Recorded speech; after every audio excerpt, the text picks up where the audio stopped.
dalam pengakuan dosa. Di dalam 1 Yohanes 4 ayat 7 sampai 9 dikatakan demikian.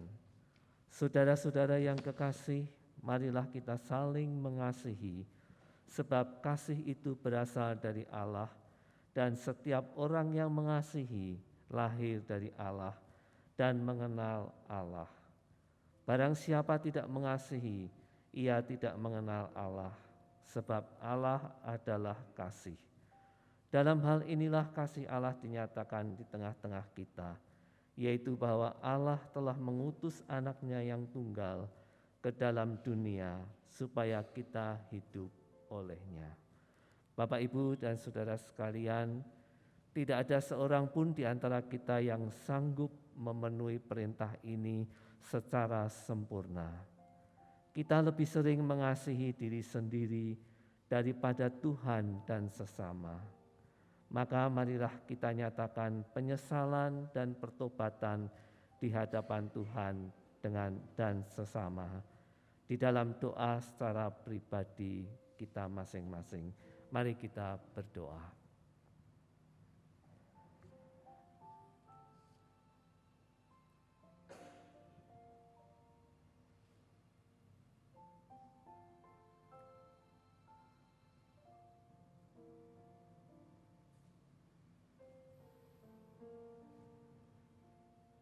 Inilah ya Tuhan pengakuan dosa kami.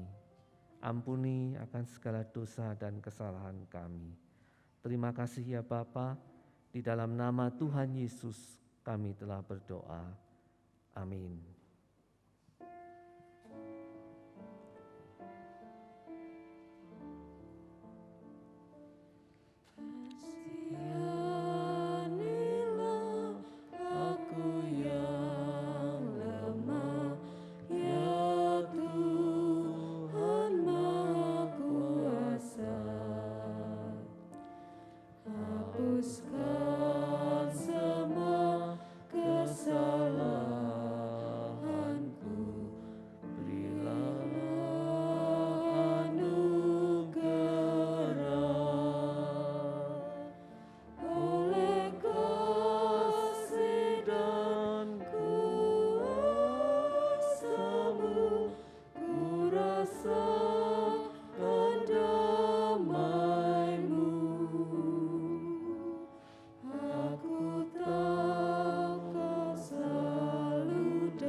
Mari jemaat kita bangkit berdiri.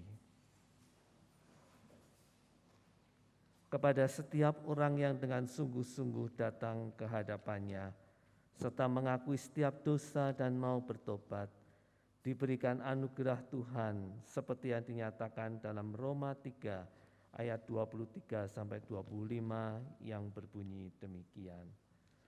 Karena semua orang telah berbuat dosa dan telah kehilangan kemuliaan Allah, dan oleh kasih karunia Allah telah dibenarkan dengan cuma-cuma karena penebusan dalam Kristus Yesus.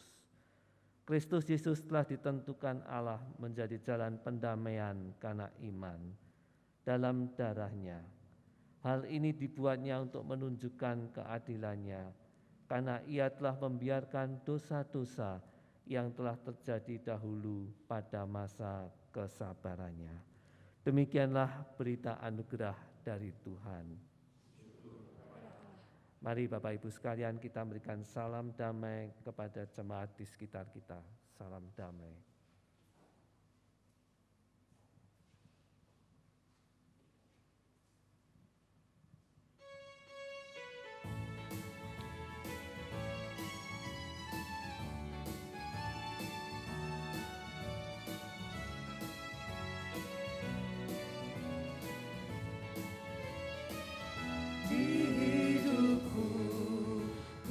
Ada sobat yang setia, yang senantiasa berjalan sertaku. Masa gelap dibuatnya terang ceria, itulah Yesus juru selamatku. Ku tak cemaskan jalan yang naik turun, lewat lembah dan gunung yang terjal,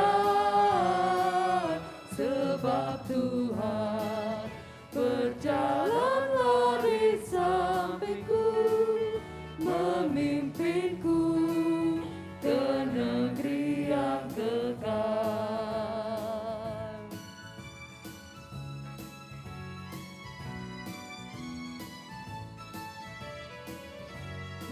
Kasihnya besarlah tiada taranya, dengan rela Dia mati bagiku.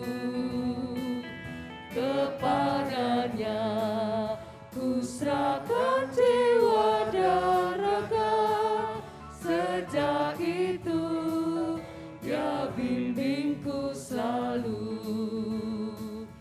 Ku tak cemaskan jalan yang naik turun, lewat lembah dan gunung yang terjal, sebab Tuhan berjalanlah di sampingku, memimpinku ke negeri yang kekal.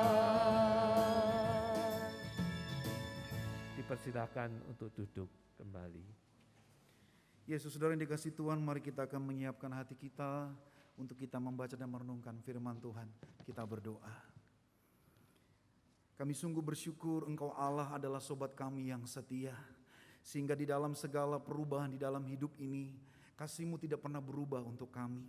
Dan biarlah pada pagi hari ini kami rindu untuk membuka hati dan pikiran kami, untuk diterangi dengan firman Tuhan yang menguatkan kami di dalam panggilan dan perutusan kami untuk mewartakan kabar baik di tengah-tengah kehidupan yang penuh dengan tantangan ini. Karena itu ya Bapa, hati kami telah siap, pimpinlah kami. Hanya di dalam nama Tuhan Yesus firman yang hidup, kami sudah berdoa. Amin. Ya saudara yang dikasihi Tuhan, kita akan bersama membaca dari Injil Tuhan Yesus Kristus menurut Yohanes pasal 17 ayat 20 sampai yang ke-26. Injil Yohanes pasal 17 ayat yang ke-20 sampai yang ke-26.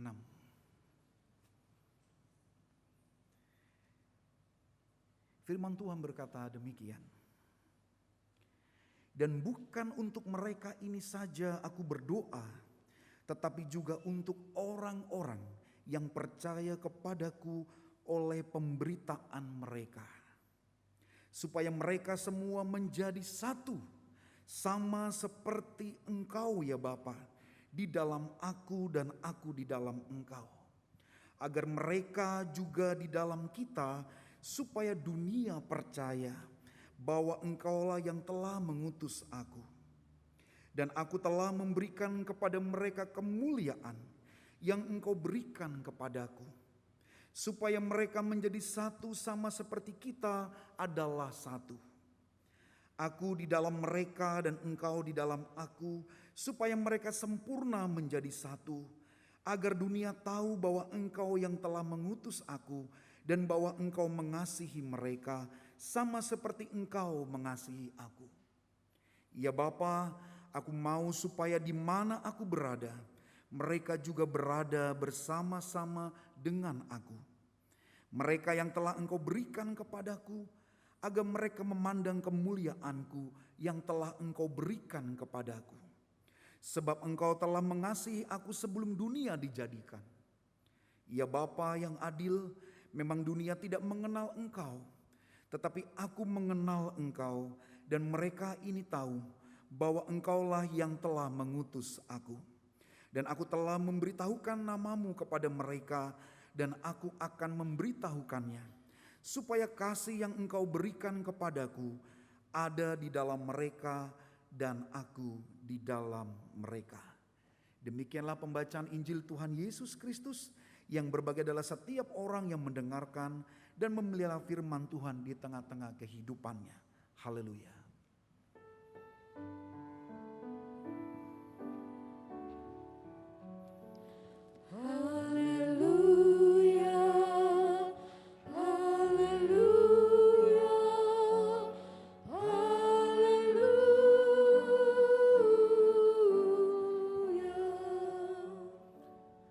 Selamat pagi Bapak Ibu, Shalom.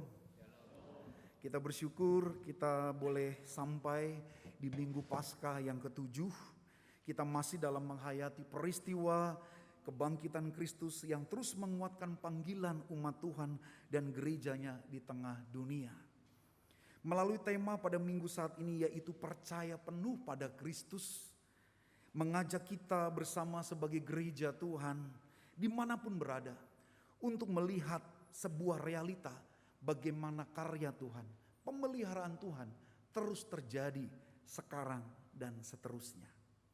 Saudara, ada seorang teolog bernama Millard J. Erickson mengatakan bahwa gereja didirikan Tuhan bukanlah demi keberadaan gereja itu sendiri, melainkan untuk melanjutkan pelayanan Tuhan di dunia.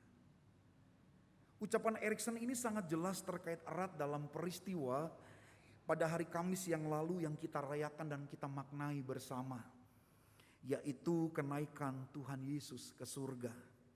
Yang sesungguhnya juga tidak bisa terpisahkan dengan kejadian sebelumnya, yaitu penampakan Kristus kepada para murid. Jadi dua hal ini adalah satu kesatuan yang dicatatkan di dalam Injil dan juga menegaskan, saudara. Yang pertama, Yesus menampakkan diri kepada murid-muridnya. Ini menegaskan bahwa Yesus yang kita percayai sebagai Tuhan dan Juru Selamat adalah sungguh-sungguh Allah yang hidup, yang telah mengalahkan maut.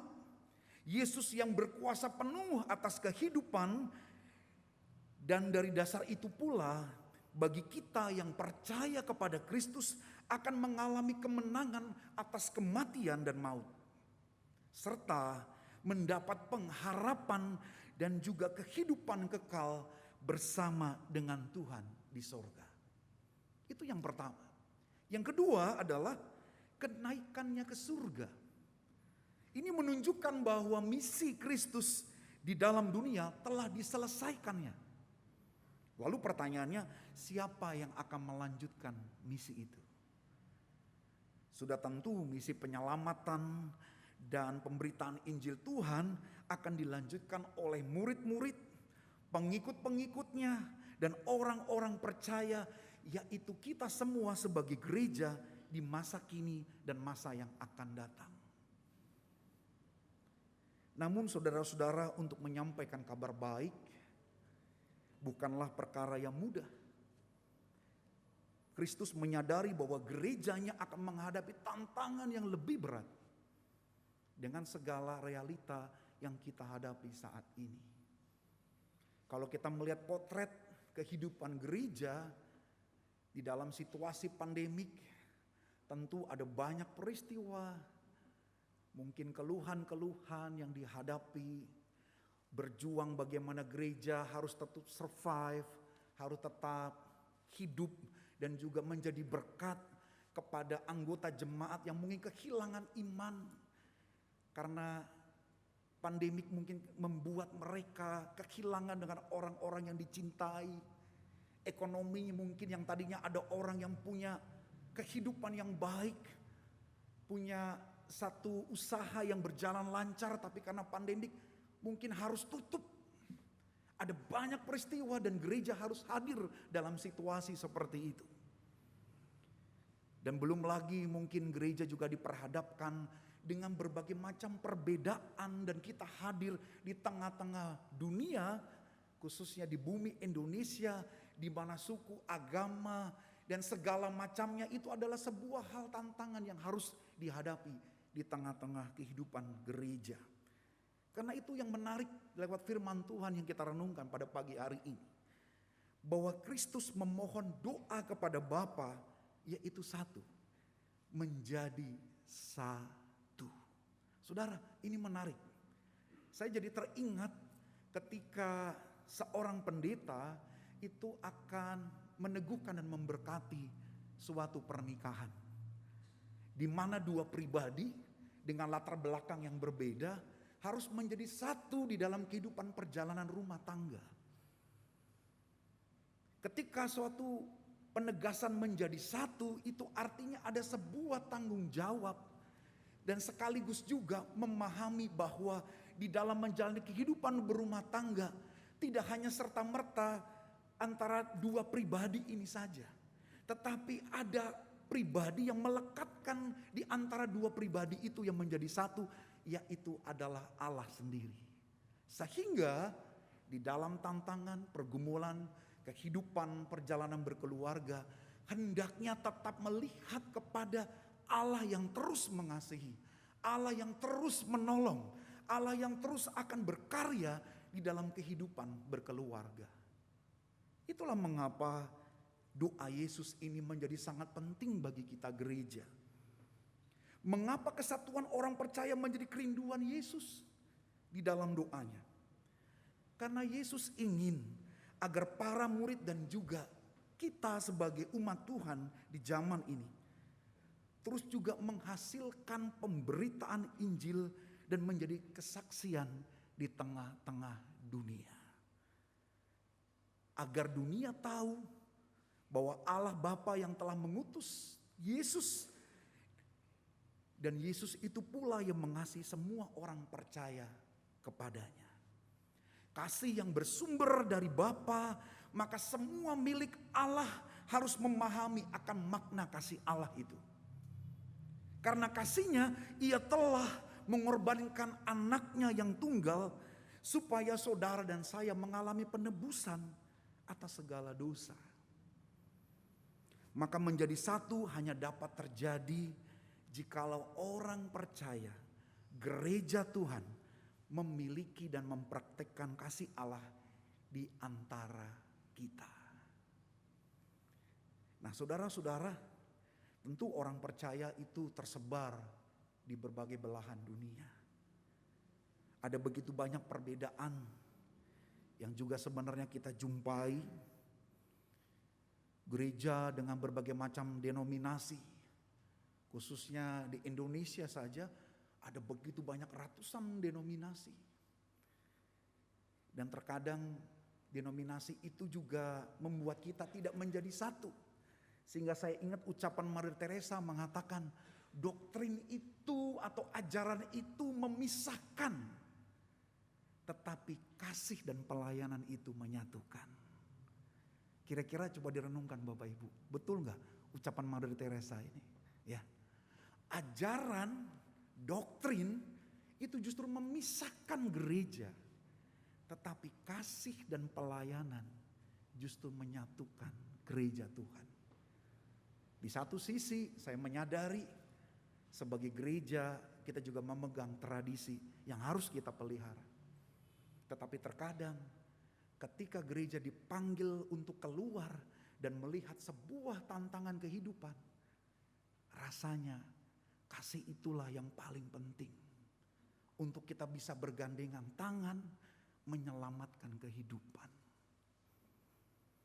Karena itu saudara-saudara, saya jadi ingat dengan satu kali saya mengikuti, ya ini namanya pendeta ya, kalau nggak ada acara ya lihat-lihat podcast begitu yang ada di GKI yang lain gitu. Saya satu kali mengikuti sebuah acara rohani yang dibuat oleh GKI Surya Utama Jakarta. Ada yang pernah buka di YouTube saudara? Ada seorang pendeta, ini juga kakak dulu waktu saya praktek di juga bimbing saya, pendeta Yolando Pantau. Di dalam acara yaitu catatan kehidupan episode ke-8. Jadi Bapak Ibu nanti kalau buka YouTube cari di sana, saudara bisa menemukan di GKI Surya Utama ada satu sesi atau satu acara yang namanya catatan kehidupan. Yang membahas pada saat itu tentang panggilan dan komitmen. Menariknya saudara, narasumber yang ada itu berasal dari GKI.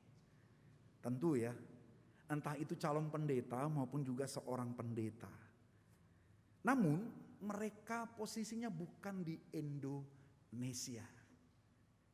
Tetapi mereka sudah masuk di dalam satu komunitas yang ada di negara Perancis. Yang terletak di satu desa kecil yang namanya Teisse. Mereka bergabung dalam komunitas itu. Dan mereka menceritakan bagaimana kehidupan mereka tinggal di sana. Di dalam diskusi mereka menggambarkan apa sih yang membuat mereka tetap bertahan dan menyatu di dalam keberagaman yang mereka jumpai. Tentu bagi orang yang pertama kali tinggal di sana, tantangannya adalah bahasa, itu jelas ya, bahasa Perancis. Atau yang kedua kebiasaan, pola kerja dan segala macam tugas dan tanggung jawab yang dipercayakan. Tapi menariknya mereka walau dalam proses yang tidak mudah itu, bahkan menemukan perjumpaan dengan segala macam orang dari segala bangsa dan segala perbedaan. Mereka tapi tetap saja dijalani kehidupan itu dengan semangat cinta kasih Allah. Kesederhanaan yang dibangun serta kepemilikan bersama baik jasmani dan rohani itu dibangun sedemikian rupa. Dan sehingga terciptalah yang namanya kedamaian di tengah-tengah mereka. Itulah mengapa dalam komunitas Teisse ada begitu banyak orang yang haus untuk mencari makna hidup. Penekanannya bukan dosa, saudara-saudara, semata-mata. Tetapi yang ada adalah kekuatan untuk hidup. Mencipta dan mengasihi, di mana ada hidup yang penuh dengan kemurahan, ramah, dan suka menyambut siapa saja di dalam kasih Allah. Ini penekanannya, saudara. Sehingga rasanya mereka itu disambut dengan demikian rupa dan menjadi satu keluarga di dalam Tuhan. Saudaraku dalam Tuhan, itulah mengapa dalam khotbah saat ini, jika kita melihat dengan segala tantangan dan persoalan gereja di zaman ini, tentu persoalan yang seringkali membuat kita terluka, kecewa, atau mungkin bisa membuat sebuah perpecahan, yaitu adalah keegoisan atau fokus kepada kepentingan diri kita sendiri. Dan itulah mengapa kita sebagai gereja penting untuk mengedepankan kasih Allah yang Tuhan Yesus sudah ajarkan dan juga sampaikan lewat keteladanan doa yang kita renungkan pada pagi hari ini. Marilah kita mau pancarkan kasih Allah itu kepada orang-orang di sekeliling kita, supaya semangat kebangkitan Kristus sungguh boleh terus merasuk di dalam jiwa dan kehidupan kita sebagai orang-orang percaya, agar saudara dan saya sungguh boleh memancarkan kasih Allah itu dan memberikan pemulihan, dampak yang besar lewat diri sendiri, keluarga, bermasyarakat, dan dimanapun kita ditempatkan oleh Allah. Untuk itulah mari kita mau mendasari kasih Allah yang terus kita hidupi bersama, sehingga tidak ada satupun yang merasa tersisihkan, terabaikan, tapi justru boleh terus dibangun dan menjadi bagian keluarga di dalam Tuhan. Selamat menghayati akan panggilan Tuhan ini, dan Tuhan Yesus yang akan menolong kita semuanya. Amin.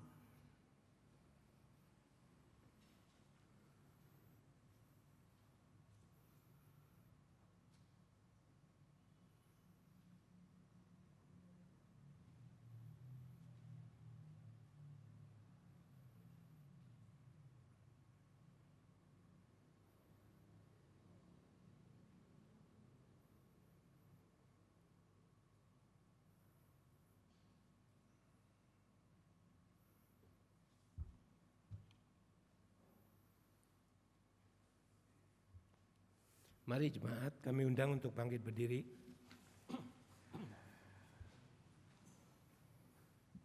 Bersama dengan gereja dari segala abad dan tempat, marilah kita mengakui pengakuan iman rasuli yang demikian.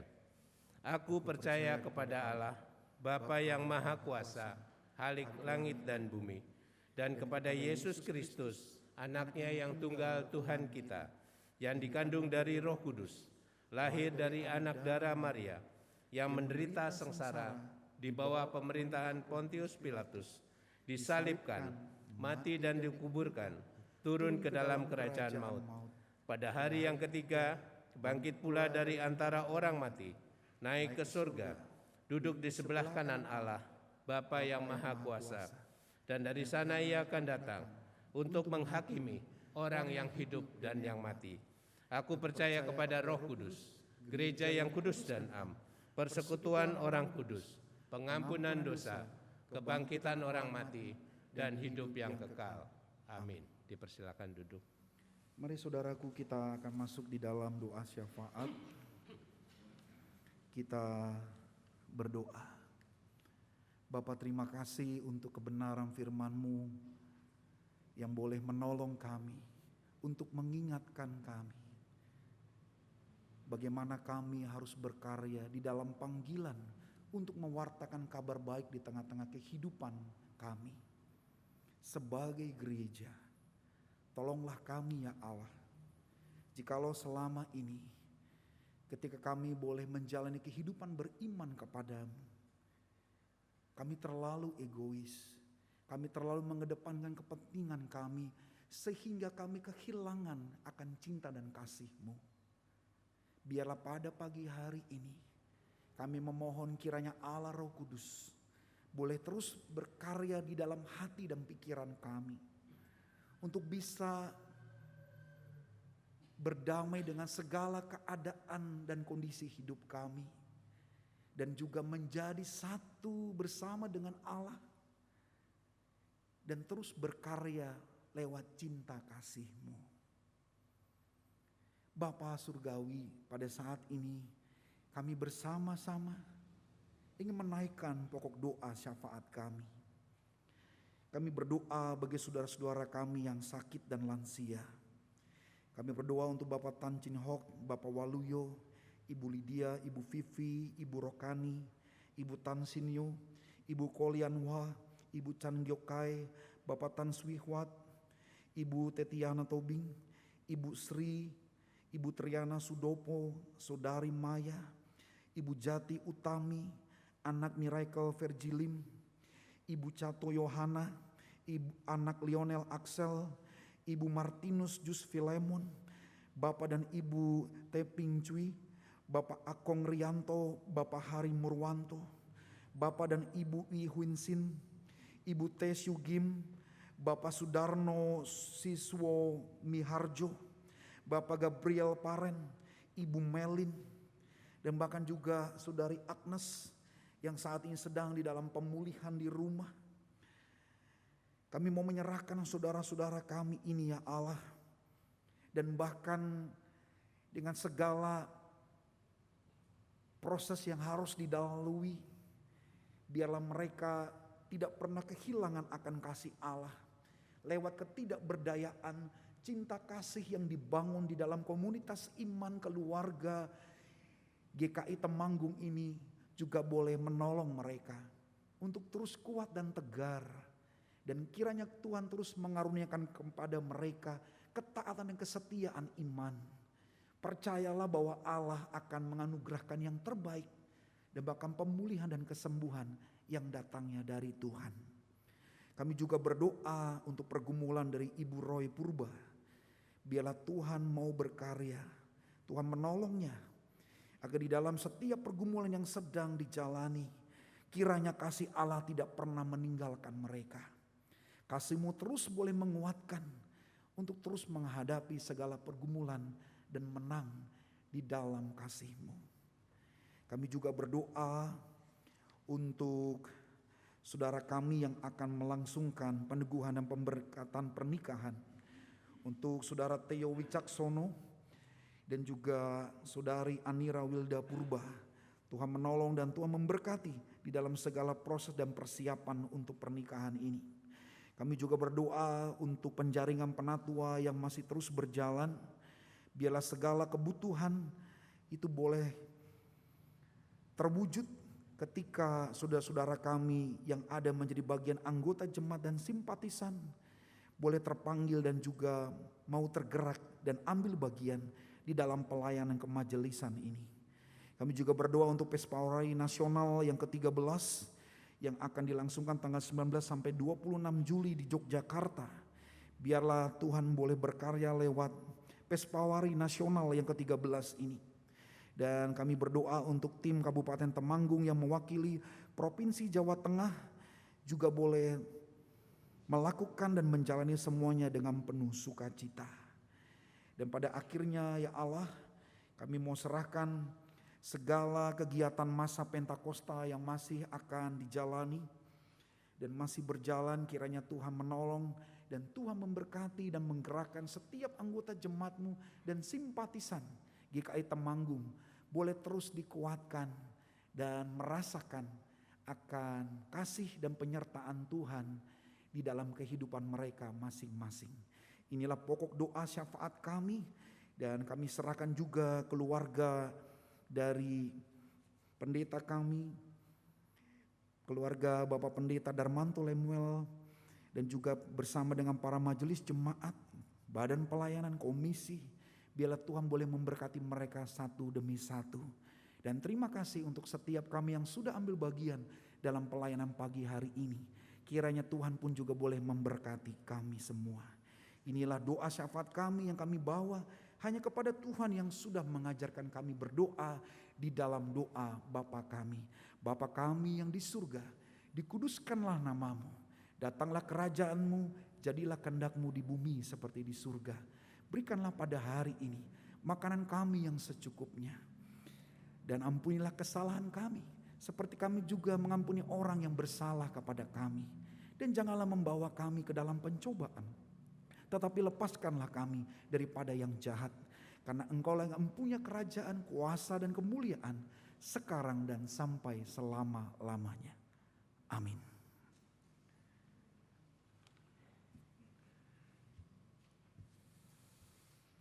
Kini saatnya kita memberikan persembahan. Jemaat yang dikasihi Tuhan, marilah kita haturkan persembahan dengan memperhatikan firman-Nya dari Mazmur 96 ayatnya yang ke-8 yang demikian. Berilah kepada Tuhan kemuliaan nama-Nya, bawalah persembahan dan masuklah ke pelatarannya. Bapak, Ibu, dan saudara yang hadir di ibadah pada pagi hari ini, persembahan dapat diberikan setelah ibadah selesai dan dapat dimasukkan di guci di depan mimbar atau di kotak persembahan di dekat pintu masuk. Bagi yang akan memberikan persembahan DKK, disediakan kotak di dekat pintu masuk bertuliskan persembahan DKK. Sedangkan bagi yang beribadah di rumah, persembahan dapat dilihat di dalam tayangan multimedia berikut ini.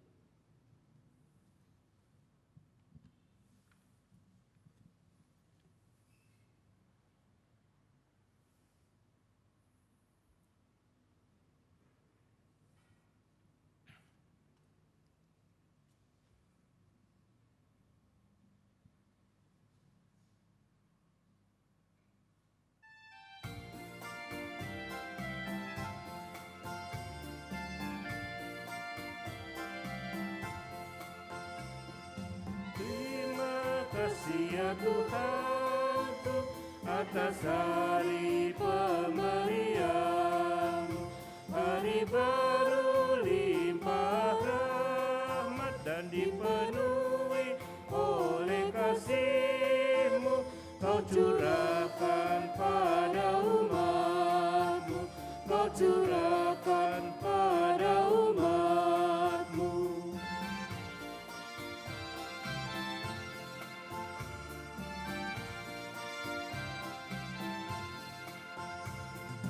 Terima kasih atas waktu yang Kau tawarkan padaku, agar dalam masa muda aku belajar tentang kasih-Mu yang besar dan mulia itu, yang besar dan mulia itu. Jemaat kami undang untuk bangkit berdiri. Marilah kita bersama-sama membawa persembahan ini di dalam doa. Bapa yang Maha Baik, dari kerja dan usaha kami yang Engkau berikan, kami sungguh berterima kasih karena kasih-Mu kepada kami dan keluarga. Kami memberikan persembahan kepadamu melalui gereja, agar dapat digunakan untuk menolong mereka yang membutuhkan dan juga untuk biaya-biaya operasional gereja. Berkati persembahan ini ya Tuhan, agar jadi suci dan berkenan kepadamu. Dalam nama Tuhan Yesus Kristus kami sudah berdoa. Amin.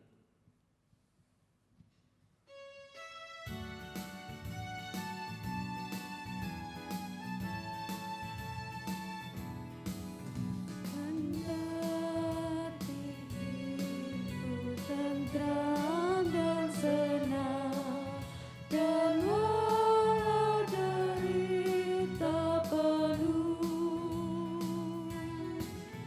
Engkau mengajarku bersaksi tegas. Selamatlah, selamatlah jiwaku,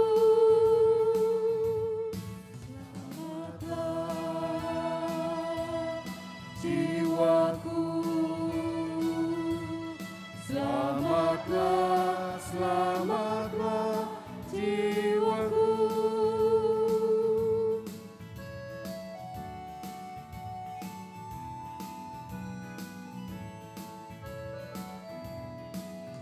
Kendati pun susah terus mendengar, dan iblis geram menyerbu,